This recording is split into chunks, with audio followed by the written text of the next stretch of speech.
Thank you. Thank you. Thank you. Another podcast, and once again, I'm doing it quite impromptu.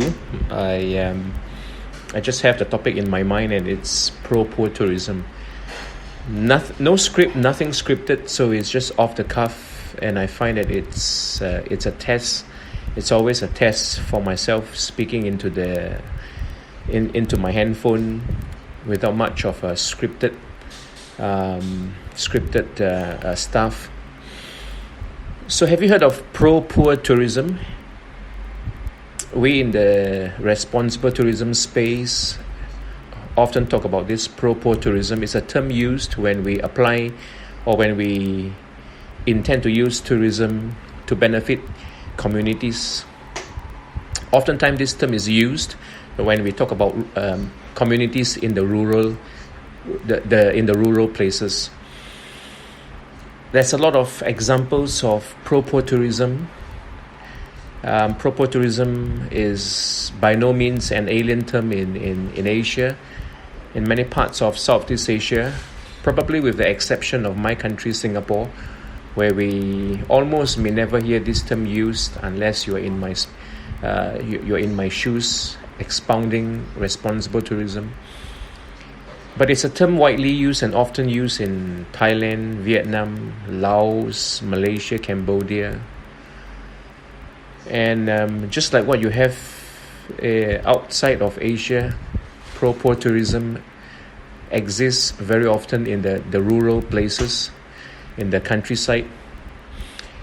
So what do we mean by using tourism to benefit people in the communities? We're talking about using the revenues earned from having tourists, enabling and intentionally pointing tourists to use the services, consume the products and the services that are offered by people in the local communities.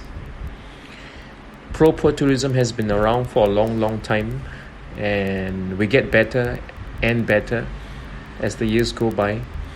We craft out strategies, we are more intentional, and we craft out strategies that are better, that are sharper and sharper in enabling the tourist dollar to flow into the local pockets.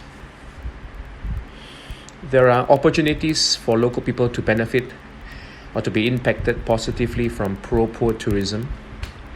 And when we talk about positive impacts, please do not just think of economic impacts. Because if tourism can bring about conservation or positive environmental impacts, that is also good news.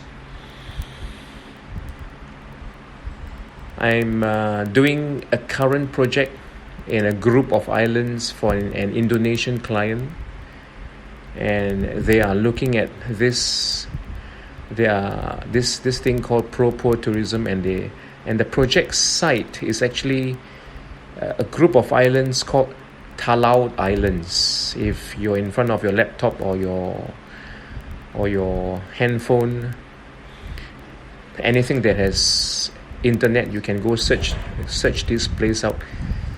Talaud, Talaut Islands. It's a group of islands that, interestingly, although it's owned by Indonesia, it's geographically closer to the Philippines. So they are intending to use tourism to enable local communities in one or two specific parts of the entire destination. Just like many Propo-Tourism projects that we tend to see, there are objectives set. And the objectives can range from helping to preserve local cultures, helping to make money for the local enterprises, the small businesses owned by local people. Objectives can also be to enable employment for local people.